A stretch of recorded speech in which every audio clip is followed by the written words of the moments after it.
in Westport, and this is where we're gonna camp tonight. Over here, guys. Let's go set up. Alright, here we are camping out on the beaches of the West Coast, building a fire to make some warm food for tonight. You know, we're going with the classic small twig to big log method. It's good. Today's word of the day is soot. Tony? Soot. Hey, John. Soot. Say soot. Funny word. Soot. Yeah. Soot. Soot? It's a funny word, huh? Soot. Soot. That's a great word. It's the word of the day. I think that's probably one of the best words I've ever heard. Smoking with Tony. Hi, welcome to today's edition of Smoking with Tony. Today we're going to be discussing making your own pipes in the wild. Now, you can use a variety of woods as I've shown here, but today we're going to focus on a simple bamboo wood. Now, I've already started one gutting it along the way so you can get the idea of it. What you do is, as you can see here in the close-up, I've hollowed out a small piece of bamboo here to create a chamber. Now what we're going to do is kind of make a tugboat thing. Get a little hole in there using a Swiss Army knife. You can get a tight fit, all the better. Now we're just going to take it from here and we're going to cut it off here at the end so it's nice and compact and maybe shorten this down a little bit. That's what she said, Tony. Very well, John. Anyway, we'll be right back after these commercial messages and we'll show you the progress we've made. So we're here at Arthur's Pass, and we're gonna go climb Avalanche Peak because it just sounds the coolest. It's up there somewhere.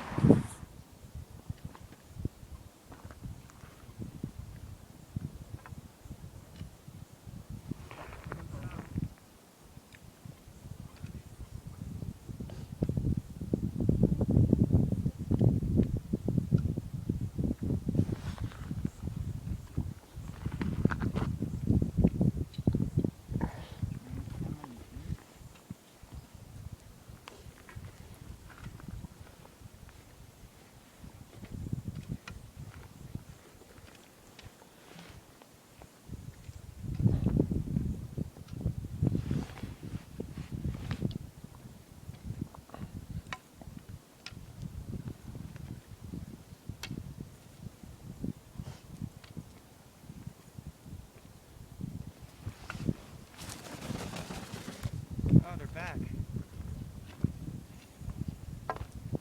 These guys in the summits, eh? Mm-hmm.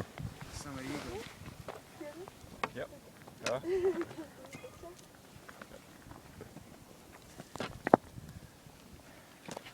Welcome. It's kind of exposed over there. Oh, it's pretty amazing though. These two little guys have been stealing my hat.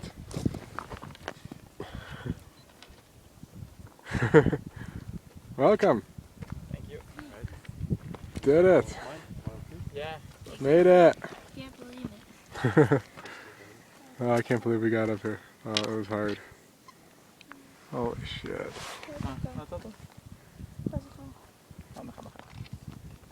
Quit it.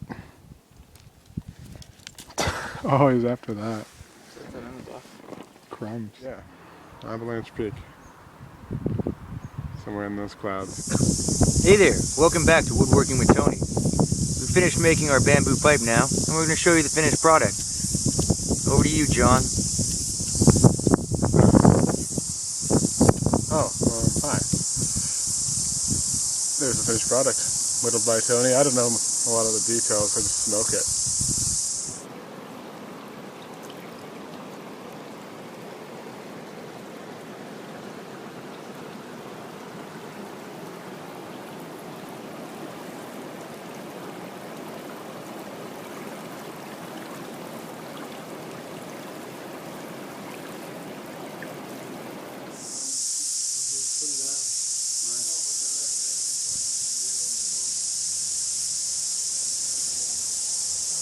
Fuck, too loose. Can't tighten it. You're good, you're good. Look at it fucking wobble. Fuck. Ah. Very good, very.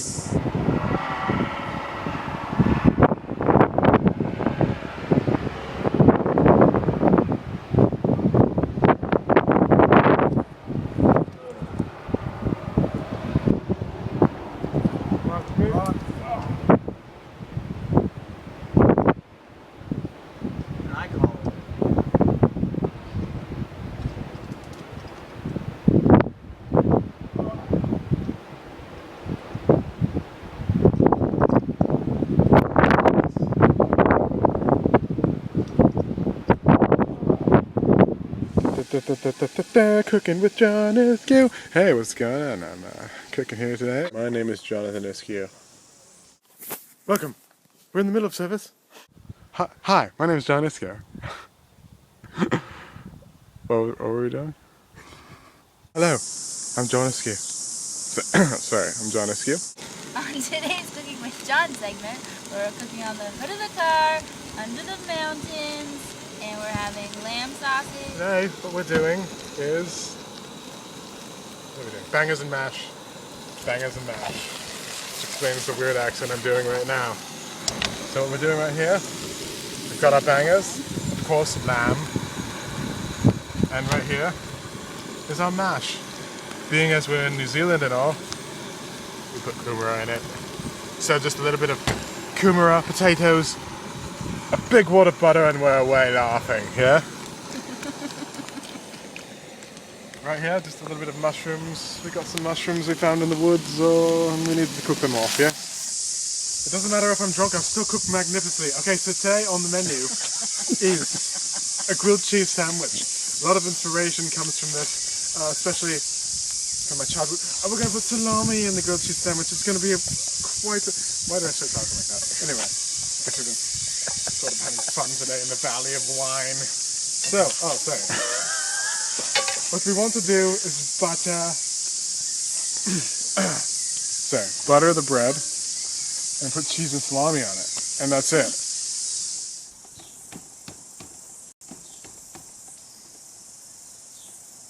Oh, hey there. Didn't see you come in. Welcome to part 2 of Woodworking with Tony. Today, we're fashioning a walking stick in the shape of your favorite barnyard animal. Today's choice is the mule. Greetings. Hi, I'm John Askew, and this is Climbing with John Askew. How are you doing today? I'm up on this boulder here at the Grove, New Zealand, Antarctica. Trying to figure out some problems here with my body, and my mind, and my soul. Oh, hey. I didn't see you come in there, eh? You can see you're just climbing up a small crack in the wall. Just to get a better view of what's going on down below, eh? So basically you're using your basic climbing method really, which is like, all hands and feet on deck, I suppose. And now that I feel, somewhat secure with my footing, I have no problem really going up and getting up to that point up there, eh? So, yeah, okay, we'll see you up there in a minute, eh? Oh, hey there, eh? Didn't see you come in there. He's just working on climbing this rock right now here over at Pohara Beach, eh, by the Tasman Sea. Maybe you can get a pretty good view of that ocean out over there, eh, that saltwater taffy. And, the basic essence of this when you're climbing up a rock like this, eh, is, you want to use your hands and your feet. But always remember that the brain, eh, is the biggest erogenous zone. I could do it. It's just a fear factor thing. It's hot.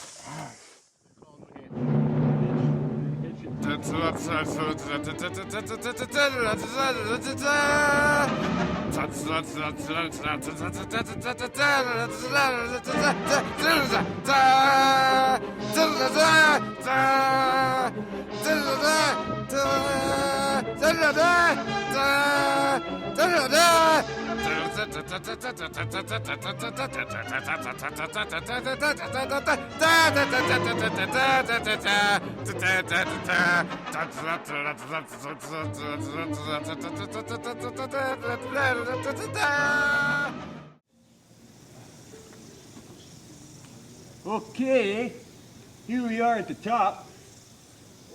Feeling pretty good about it. So, remember, man, when you're climbing, climb with your hands and your feet, and always use your head. All right, guys, that's a take, eh? Did it. No, I want you to go further and up. Katie wants.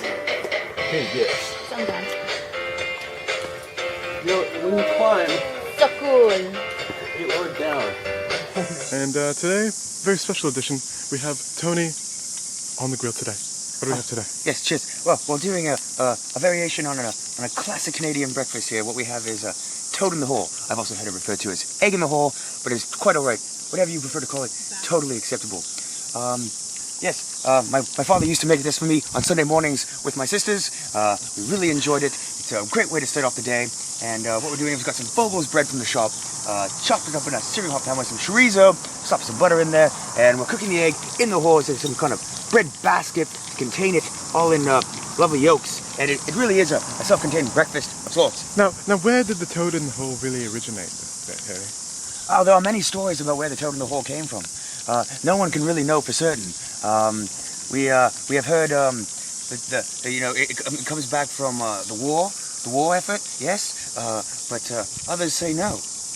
Hi John, I didn't see you coming up here. We are doing, like, it's traditional French jam with plumes. We call them prunes in French.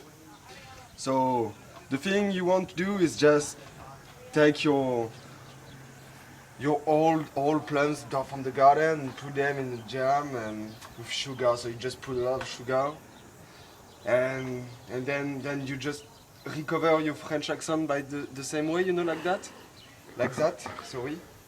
And then you just keep on turning your jam like that during hours and hours and hours, waiting for a guy to come and saying to you, oh, it's not the proper day to make jam. It's the proper day to work in the garden. Yeah, we got a lot of plums here. Oh yeah. Those are the plums of the garden. We just pick them up straight to the ground because it's better, like. Good one. This is rotten plums. You cannot cook with that, but that's a hippie garden. Right, today on Cooking with John Niski, we have Tony at the mic. Tony, take it away.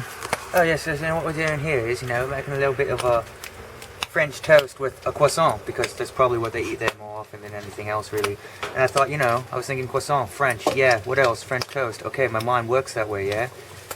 Okay. So, I was like, why don't we just make the French toast with the croissant, but then what we'll do is we have all this extra egg batter left over. What do? You pour it over there. Pour it over. There's a nice little drizzle of yolk, yummy yolk. And that's really it. I'm double frying up some bacon. Oh. It just looks amazing, Sam. Thank you for bringing yourself to this show. Oh, thanks for having me, eh? That's the end of our segment. Join us next time when we'll be making some sort of harissa potato pot thing. Ciao. It's a grilled cheese fucking sandwich. Hug it? Hug it? Yeah, hug it. We are running low on the salt. Tony, where's the salt? Where's the salt?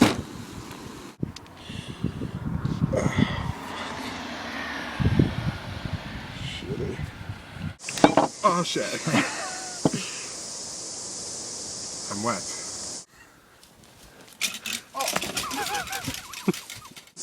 A little bit of pineapple there, a little bit of a mango, yes, and it's just a touch of smokiness, I think, right? Oh yes, beautiful lamb of this country. Hello. Welcome to Cooking with Hiskew. Hog it. Straight at him. What happened to the Sauv Blanc? That's it. Light guys, stay still. I know it's funny. Oh, maybe cut. Well, I think that's this segment of John Hiskew's cooking, because I'm obviously 12 times in the bag. Because I'm in wine country. Whoa! Hey, I didn't see you come in there. Just hanging out at the community gardens here in Takaka Golden Bay, where you, take it all in. It's kind of like a nice place where you work for accommodation. So today, we're working on a coffee table here, just from some remaining pieces of wood, just put it to use, and cutting out some table legs right now. They're gonna secure it in at the end of the table. They're making sure it doesn't wobble up or warp in years to come. Good one. And what you want to do is when you're cutting legs, especially when you want something to be an equal length, you always want to measure twice and cut once. You save yourself a lot of trouble. You could use that in life too, Tony, can't you? But we're working with a doodle today. and he started the project off in inches, which is okay. It's just, you know, we're going to be talking in maybe like, you know, quarter inches or an eighth of an inch, as opposed to what some of you back home might know more in the metric system, where I'd say, you know, 25 millimeters or something, you know, is really like, you know, it's just like an inch, man, you know. I just sent off the fellas to go get some more screws, because we got these, fortunately, these bum screws here that are rusted or bent, and we really want to do a bang-up job, sorry to, you know, for the pun there, but I just can't help it when I'm working with wood, eh? Yeah, so why don't you check back in with us in an hour or two, and we'll show you the progress we've made. All right, remember, safety first, cut twice, cut once. Didn't see you come in there.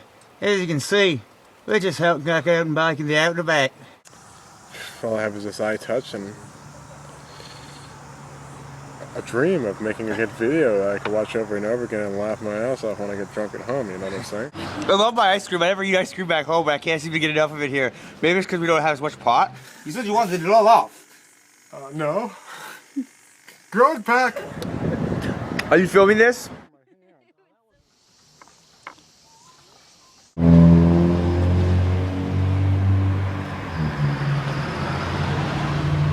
kind of working. TP to log effect. I need something to hold this, put this wood on is what I think right now. Fucking hands are burning.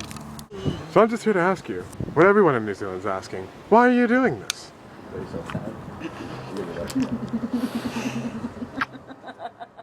Oh yeah, you measure twice, cut once, you're good to go, eh? I can't eat it all the time or I'll get fat, but it's so good. I don't know what that meant at the end there. What a great song. Till next time, guys. Oh shit, let me say that again. Da-da-da, smoking with Tony. Oh yeah, eh? Oh, this is a good time to show you what happens when your saw gets stuck in the wood, eh? Sometimes it's being caused by being too hasty. Maybe you got an aggressive angle there and it's tough to go straight down. If that happens, you know, it's a real simple thing. All you gotta do is change the angle of the saw and just saw at a shallower angle. You know, there's no rush. If you rush it, you're gonna have to go back and check it again and fix it. If you take the time to do it right in the first place, you'll be a lot happier in the end with your final product, eh?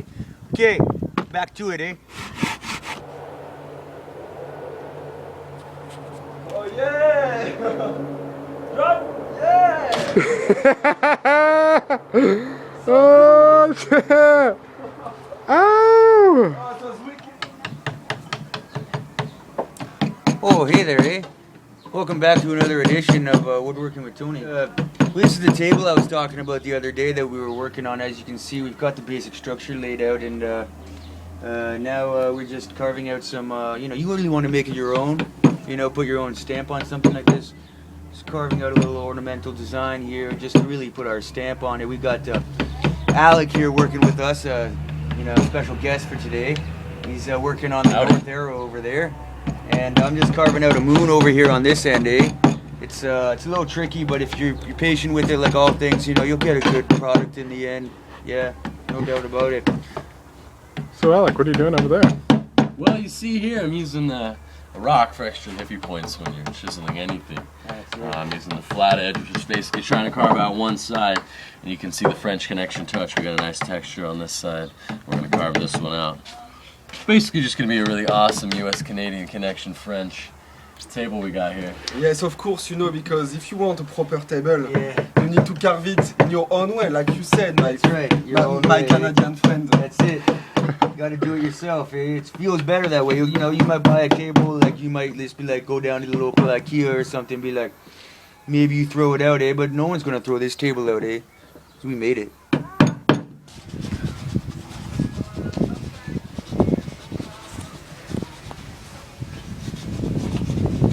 Oh, hey there, eh? Didn't see you come in. Just putting the final touches on the table, eh? Just sanding off the edges, making sure there's no sloppy stain work. You know, really, just after you're done, you want to take the time to give it a once-over, make sure everything's to your liking, and then you know, you kind of put your stamp on it and send it away. And hopefully, everyone's as happy as you are with it. You know. So yeah, here's our coffee-stained coffee table with tea-stained legs. Yeah, try it yourself.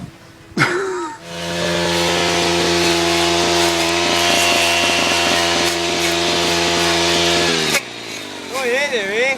Hey, see you come in. Yeah, we're just doing some more than gardening today, eh? Just getting rid of the weeds.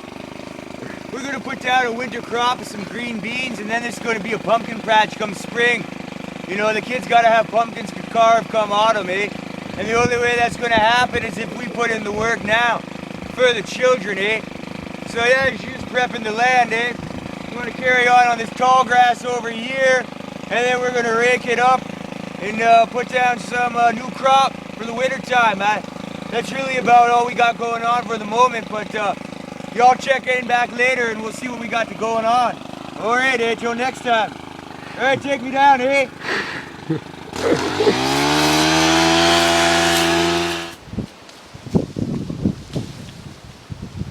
Oh, hey there, eh? Didn't see you come in there. Just collecting some pears from the pear tree in the community gardens. Right now we're doing a bit of a juice fast.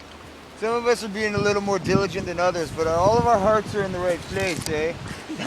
Sometimes it's hard to stick to it, but you know, the general, at least it's an ethos, is all I have to say about it.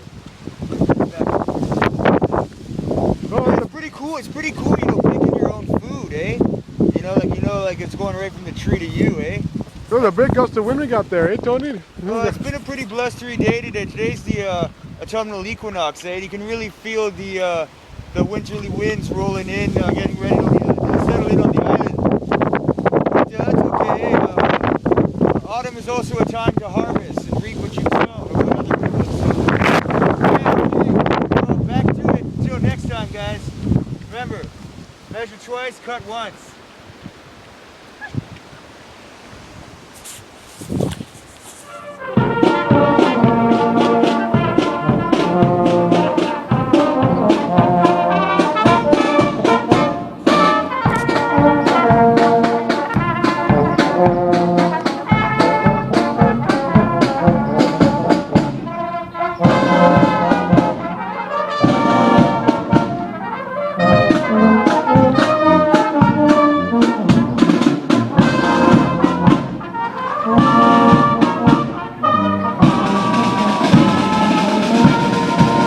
Is there anything else I need to say? It's a grilled cheese fucking sandwich.